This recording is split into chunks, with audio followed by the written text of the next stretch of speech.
अजीज sir classes के online platform पर आप सभी का हार्दिक स्वागत है। आज हम आप लोग को कक्षा 9 गणित में संख्या पद्धति नंबर सिस्टम के बारे में चर्चा करेंगे। सबसे पहले हम देखते हैं नंबर सिस्टम में इसका संख्या पद्धति, इसका हम परिचय करते हैं। चैप्टर में देखते हैं सबसे पहले क्या होता है संख्या पद्धति। सबसे पहले हमारा आता है प्राकृतिक संख्या। प्राकृतिक संख्या क्या है? ऐसी संख्याएं जो एक से शुरू होकर कहाँ तक जाएं? अनंत तक ना। ऐसी संख्याएं जो एक से शुरू होकर अनंत तक लिखा जाता है प्राकृतिक संख्या कहते हैं। इसे हम कैपिटल एन से दर्शाते हैं। नहीं समझ में आया? फिर से देखिए, जैसे आपसे कोई कहे एन बराबर क्या है? प्राकृतिक संख्या क्या है? 1 2 3 4, यानी एक से शुरू हो जाए और नंबर अनंत तक जाए। कहाँ तक जाए? अनंत तक। यानी एक से शुरू होती, जो नंबर एक से शुरू होता है वो क्या होता है? प्राकृतिक संख्या होता है। ठीक। अब बात आती है पूर्ण संख्या। पूर्ण संख्या क्या है? ऐसी संख्याएं जो 0 से प्रारंभ होती हैं। किससे? 0 से प्रारंभ हो। किससे? 0 से। उसे हम क्या कहते हैं? पूर्ण संख्या कहते हैं। इसको हम किससे प्रदर्शित करते हैं? यहां नहीं लिख पाए हैं। इसे हम W से प्रदर्शित करते हैं। जैसे आप देखिए W बराबर क्या हो सकता है? 0 1 2 3 4 5 6 7 8, ऐसे नंबर बढ़ता हुआ चला जाएगा। कहां तक जाएगा? अनंत तक जाएगा। इसे हम क्या कहते हैं? पूर्ण संख्या। देखिए पूर्ण संख्या और प्राकृतिक संख्या में डिफरेंस क्या है? प्राकृतिक संख्या एक से शुरू हो रही है और पूर्ण संख्या में क्या होता है? इसी प्राकृतिक संख्या में अगर 0 को मिला लिया जाए तो हमारी पूर्ण संख्या बन जाती है। समझ में आया? यानी पूर्ण संख्या क्या है, हमको पढ़ाना नहीं है। पूर्ण संख्या ऐसे ही आ जा रहा है कि प्राकृतिक संख्या में यदि 0 को मिला लिया जाए तो पूर्ण संख्या मिल जाती है। इसके बाद आता है पूर्णांक। पूर्णांक क्या होता है? सभी पूर्ण संख्याएं, क्या? सभी पूर्ण संख्याएं तथा प्राकृतिक संख्याओं के, अभी ये पूर्ण संख्या था, प्राकृतिक संख्या में हमने 0 मिला दिया तो पूर्ण संख्या आ गया। अब पूर्णांक में क्या कह रहा है? सभी प्राकृतिक संख्याएं तथा सभी पूर्ण संख्याएं तथा प्राकृतिक संख्याओं के ऋणात्मक मान को। ऋणात्मक अभी क्या हो गया? जैसे आपने देखा कि प्राकृतिक संख्या 1 2 3 4 5 6 हो रहा है, तो इसमें देखो एक -1 -2 -3 भी जाएगा ना, तो उसी को मिला लिया जाए तो पूर्णांक कहलाता है। यानी पूर्ण संख्या में प्राकृतिक संख्या के ऋणात्मक मान को मिला लिया जाए, इसे -1 -2 -3 -4 इस तरीके से, तो ये हमारा क्या कहलाता है? पूर्णांक कहलाता है। पूर्णांक कितने प्रकार के होते हैं? तो पूर्णांक देखो बेटा 2 प्रकार के होते हैं। कितने प्रकार के होते हैं? 2 प्रकार के। नंबर 1 धनात्मक पूर्णांक और नंबर 2 क्या होता है? ऋणात्मक पूर्णांक। धनात्मक पूर्णांक क्या होता है? जो 0 के दाहिनी तरफ होता है, जैसे 1 2 3 4 ऐसे नंबर बढ़ता हुआ चला जाता है, ये क्या होता है? धनात्मक पूर्णांक होता है। लेकिन 0 की जो बाईं तरफ होता है वो क्या होता है? ऋणात्मक पूर्णांक होता है। ठीक। इसके बाद अब बात आती है भाज्य संख्या। भाज्य संख्या क्या है? वो संख्याएं जो एक या स्वयं के अलावा किसी और से विभाजित हो जाए। किससे? किससे? मतलब जो ऐसी संख्याएं हैं जो एक या स्वयं के अलावा किसी और नंबर से विभाजित होती हैं, उसे हम क्या कहते हैं? भाज्य संख्या कहते हैं। क्या कहते हैं? भाज्य संख्या कहते हैं। जैसे 6 8 9। अब 6 देखो 1 से कटेगा, 6 से भी कट जाएगा, लेकिन 2 से भी कटेगा और 3 से भी कटेगा। किससे किससे?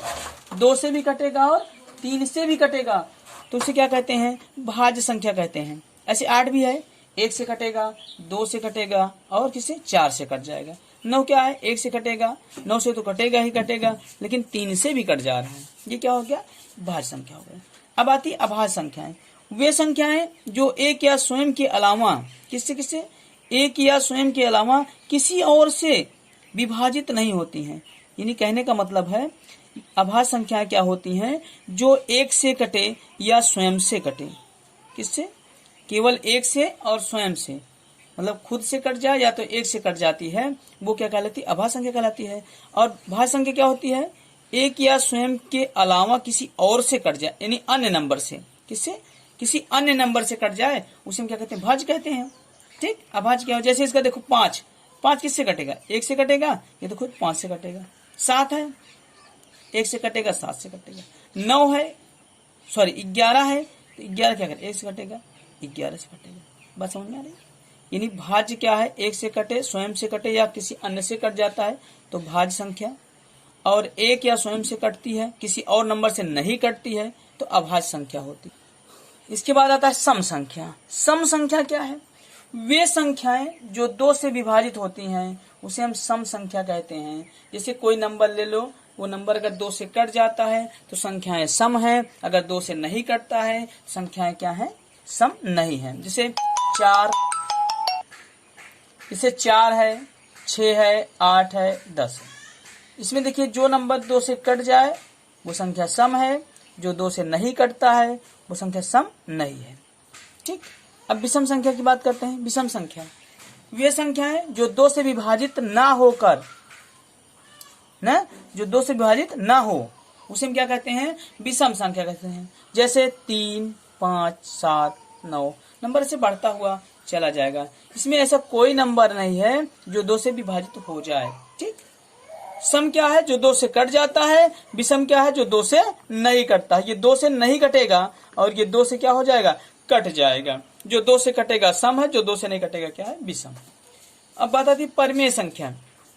परिमेय संख्या जिसे हम P/Q के रूप में लिख सकते हैं ना, जिसे हम P/Q के रूप में लिख सकते हैं, नहीं P/Q के रूप में लिखा जा सकता है, उसे हम क्या कहते हैं, परिमेय संख्या कहते हैं। जैसे 1/2, 1/3, 2/5, ये हमारी क्या है, सभी परिमेय संख्याएं हैं। क्या है, परिमेय संख्याएं हैं। अब आती है बात अपरिमेय संख्या।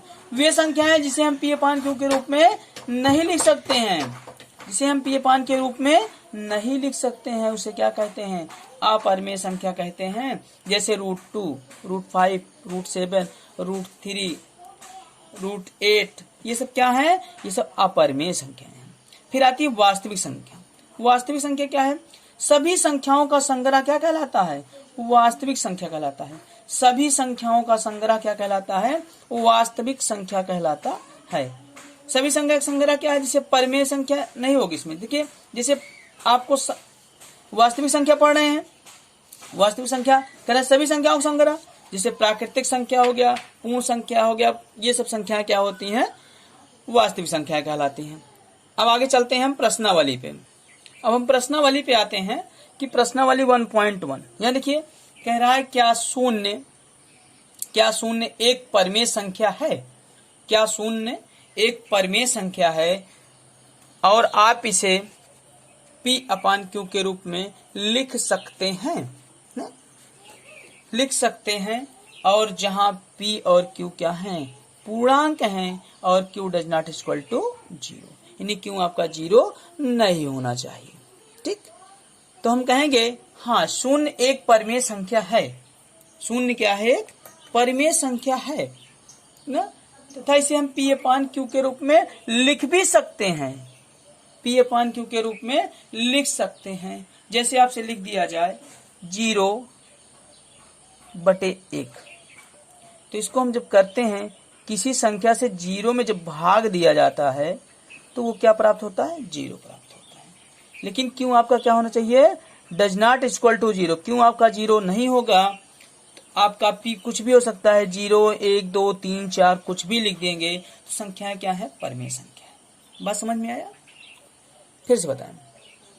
देखिए यहाँ P बराबर हमने क्या लिखा, 0, और Q बराबर हमने क्या मान लिया, 1। देखिए यहाँ जैसे आप लिख दिया 0, अब आपका अंश अगर 0 है तो हर कितना होगा बेटा, 1 ही ना होगा, होगा कि नहीं होगा। तो ये क्या हो गया, P/Q के रूप में लिख दिया गया, और ये कह रहा है Q does not equal to 0, Q 0 नहीं होना चाहिए ना। तो हम इसे कह सकते, जैसे और एग्जांपल ले लें, जैसे लिख दिया 0/1 या 0/2, 0/2, 0/3, 0/4, कुछ भी लिखेंगे, लेकिन इसका जो भागफल आएगा वो क्या आएगा, 0 ही तो आएगा। किसी संख्या से 0 में भाग देने पर क्या हो जाता है, 0 हो जाता है। बात समझ में आ रही है। तो क्या हो गया, यह एक क्या है, परिमेय संख्या है। क्या है, परिमेय संख्या है। तो इसे हम कह सकते हैं हाँ ये परिमेय संख्या। अब अगला नंबर आता है, कह रहा है 3 और 4 के बीच, 3 और 4 के बीच कितनी परिमेय संख्या निकालनी है, 6 परिमेय संख्या निकालना है। कितना निकालना है, 6 परमेय संख्या निकालनी है। कह रहा है 3 और 4 के बीच, किस किस के बीच, 3 और 4 के बीच 6 परमेय संख्या ज्ञात कीजिए। चलिए अब अगर कहे 3 और 4 के बीच तो परमेय संख्या कितनी निकालनी है, 6। तो 6 में 1 ऐड कर दिया करो, जितनी परमेय संख्या आप पूछे उसी में 1 जोड़ लो। तो 6 कितना हो गया, 7। किस किस के बीच निकालना है, तो हम देख रहे हैं 3 और 4 के बीच, मतलब 3 से निकालना है और 4 के, 3 और 4 के बीच। पहला नंबर हमारा कितना है, 3। जो हमारा इसको योग आया है, इसको गुणा, अंश और हर दोनों में गुणा कर देते हैं, यानी 3/7 और यहाँ क्या करेंगे, 4 × 7/7 हो गया। यानी 3/7, 3 × 4/7 और 3 × 7/7 और 4 × 7/7। इसको लिख सकते हैं 7 तिरिक 21/7। यहाँ क्या लिखेंगे, 7 चौ 28/7। अब आपका हर हो गया समान। जब हर समान है तो 21 के बाद क्या आएगा बेटा, 22/7, फिर क्या आएगा 23/7, फिर क्या आएगा 24/7, फिर क्या आएगा 25/7, फिर क्या आएगा 26/7, फिर क्या आएगा 27/7। अब देखिए एक इसके बीच में निकालना था 21/7 और 28/7 के बीच कितनी परमेय संख्या है, 6 परमेय संख्या है। देखो 1 2 3 4 5 6। बात समझ में आया। आपसे जितनी परमेय संख्या पूछे, जितनी भी परमेय संख्या आपसे पूछे उसी में 1 जोड़ दें और जोड़ करके पहले नंबर से और दूसरे नंबर में उसके अंश और हर में गुणा करा लें। 7 तिरिक 21, 7 का नाम 7 ही हो जाएगा, 7 चौ 28। यानी हमको पता हो गया 21/7 और 28/7 के बीच 6 परमेय संख्या हमको निकालनी है। ऐसे दूसरी सवाल है, देखिए इसमें दिया है 3/5 और 4/5 के बीच 5 परमेय संख्याएं ज्ञात कीजिए। कितनी परमेय संख्या कह रहा है, कह रहा है कि 5 परमेय संख्या। कितनी परमेय संख्या, 5 परमेय संख्या कह रहा है। अब देखिए जब यह 5 परमेय संख्या कह रहा है तो आपको इसमें कितना जोड़ना है, केवल 1 जोड़ना है। कितना जोड़ना है, 1। अब देखिए परमेय संख्या 5 है, 5 में जोड़ देंगे कितना हो जाएगा, 6। अगर पहला नंबर क्या है, यह है 3/5। 3/5 में कितने से गुणा कराएंगे, 6/6 से। दूसरा नंबर क्या है, 4/5, इसमें कितने से गुणा हो जाएगा, 6/6 से। 3 × 6 18, 5 × 6 30 हो जाएगा। और यहाँ 6 चौको 24, 5 × 6 30। हर आपका समान हो गया ना। अब क्या करेंगे, 18 के बाद क्या आएगा, 19/30, 20/30, 21/30, 22/30, 23/30। अब गिन लो, इसके बीच कह रहा 5 परमेय संख्या। देखो 1 2 3 4 5, ये आ गया, क्लियर हो गया। इसी तरह से हम आपको कहते हैं कि होमवर्क में लिख लें, बहुत सारी सवालें आपको मिलेंगी। इसको एक आसान तरीके से भी बताइए, और भी एक तरीका है, यहाँ स्पेस नहीं है, चलिए आगे बताते हैं। यहाँ देखिए जैसे चौथी सवाल दिया है, चौथी सवाल देखिए, नीचे दिए गए कथन सत्य हैं या असत्य हैं, कारण के साथ अपने उत्तर दीजिए ना। अब अगर ये सत्य है तो क्यों सत्य है, और असत्य है तो क्यों असत्य है, इसके कारण भी आपको देने हैं। चलिए देखते हैं। प्रत्येक प्राकृतिक संख्या एक पूर्ण संख्या होती है। जैसा अभी हमने आपसे पढ़ा भी थोड़ी देर पहले कि प्राकृतिक संख्या क्या होती है, पूर्ण संख्या होती है। मैंने कहा प्राकृतिक संख्या 1 से शुरू होती है, और पूर्ण संख्या क्या होती है, प्राकृतिक संख्या में अगर 0 को मिला लिया जाए ना। पूर्ण संख्या प्राकृतिक संख्या थी 1 2 3 4 5 6, ऐसे ही थी प्राकृतिक संख्या डॉट। अगर कह दिया जाए प्राकृतिक संख्या में अगर हम 0 को मिला लें तो क्या बन जाता है, पूर्ण संख्या बन जाती है। तो कह रहा है कि प्राकृतिक संख्या एक पूर्ण संख्या होती है। कहेंगे हाँ, प्राकृतिक संख्या क्या होती है, पूर्ण संख्या होती है, क्योंकि पूर्ण संख्या में ही प्राकृतिक संख्या मिल रही है। देखो यहाँ से यहाँ पूरा पूर्ण संख्या है, अब प्राकृतिक संख्या यहाँ से शुरू हो रहा है। इसका मतलब क्या हो गया, इसका मतलब ये क्या है, सही है। क्या कहेंगे, सही। फिर कहा अगला क्वेश्चन, प्रत्येक पूर्णांक एक पूर्ण संख्या होती है। प्रत्येक पूर्णांक एक पूर्ण संख्या होती है। भैया नहीं होगी। अब क्यों नहीं होगी ये भी देखिए, क्यों नहीं होगी, क्योंकि पूर्णांक संख्याओं में ऋण संख्याएं भी आती हैं। जैसे आपने कहा 0, 1, 2, 3, 4, 5 डॉट डॉट कुछ भी, लेकिन इसी के साथ ये भी होगा -1, -2, -3, -4 नंबर आपका ये भी तो आ रहा है। और जो यहाँ कह रहा है कि पूर्ण केवल पूर्ण संख्या की बात कर रहा है, तो पूर्ण संख्या ये होती है, पूर्ण संख्या तो है नहीं, इसलिए क्या हो जाएगा, गलत है। तीसरा, परमेय संख्या, प्रत्येक परमेय संख्या एक पूर्ण संख्या होती है। प्रत्येक परमेय संख्या एक पूर्ण संख्या होती है, तो नहीं होती है भैया। इसलिए नहीं होती है कि जो पूर्ण संख्या होती है वो 0, 1, 2, 3, 4, 5 ऐसे चलता है। लेकिन परमेय संख्या क्या होता है, वो P/Q के रूप क्या होता है, और जो पूर्ण संख्या होता है वो बटे में नहीं होता है। इसलिए ये क्या है, गलत है। इस तरीके से आपका एक्सरसाइज 1.1 समाप्त होता है। अब हम कल आपसे मिलेंगे 1.2 में।